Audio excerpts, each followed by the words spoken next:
لما تعش من شافك وحل بلحك وشافك رمضان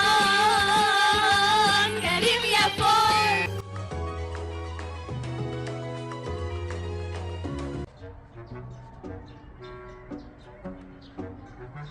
بقى عزت اللي عمره ما ساب فرد وكان بيلم قصايص في بورسعيد يطلع في الاخر دودة. طول الفترة دي كنت متجوزة دودة.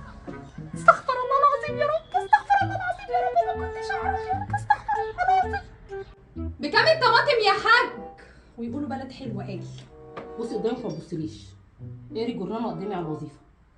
ان شاء الله هترجعي مصر قريب يا مدام سلمى.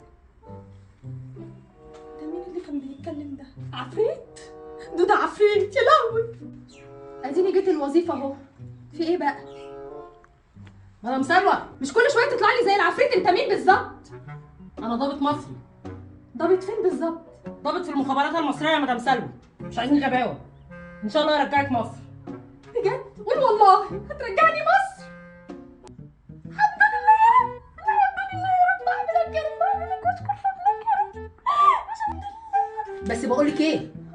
انت لازم تساعديني وتفتحي مخك معايا عشان نعرف كل تحركات عزت دودة عشان ياخد جزاء. جزاؤه؟ جزاؤه ايه بالظبط؟ انا ما وطي صوتك، انا لسه بقول لك بلاش غباوه يا مدام سلمى. انا ما اقدرش اذيه ابدا، ده جوزي ابو عيالي، لو جراله حاجه هقول لهم ايه؟ عامله ايه النهارده يا مدام سلمى؟ يخرب بيت سنينك، مش قلت لك مش هقدر اساعدك؟ بصي قدامك وما تبصليش، بطلي غباوه بقى. فكري كويس يا سلوى، هتبقي دوده زيهم. دودة؟ أنا يعني إيه؟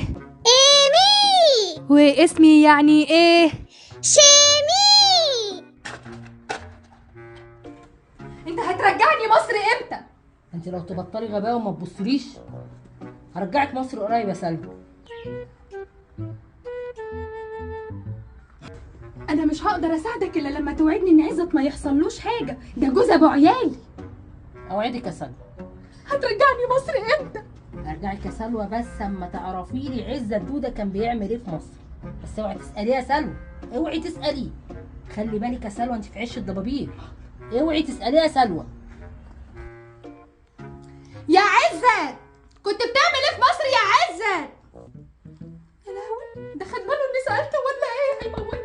دي اخر مره هتسير معاك فيها، ده خد باله لما سالته ان انا سالته، الله اعلم بقى ده شك فيا ولا هيعمل فيا ايه، ولو ده معناه اني عمري ما هرجع مصر، ان شاء الله مع اني رجعت مصر. ايه ده؟ انا قلت لك ما تسالهوش. اهو اللي حصل بقى. انا دلوقتي عايزه اعرف انا هرجع مصر امتى. ده جوز ابو عيالي، رجعه هو شخصيا معايا. مدام سلوى انت غبيه، انا قلت لك ما تسالهوش، ابو دي شغلانه. شوف الراجل. سلوى سلوى، ده جوزك ابو عيالك، ده كلب. لما تعش من شافك وحل بلحك وشافك رمضان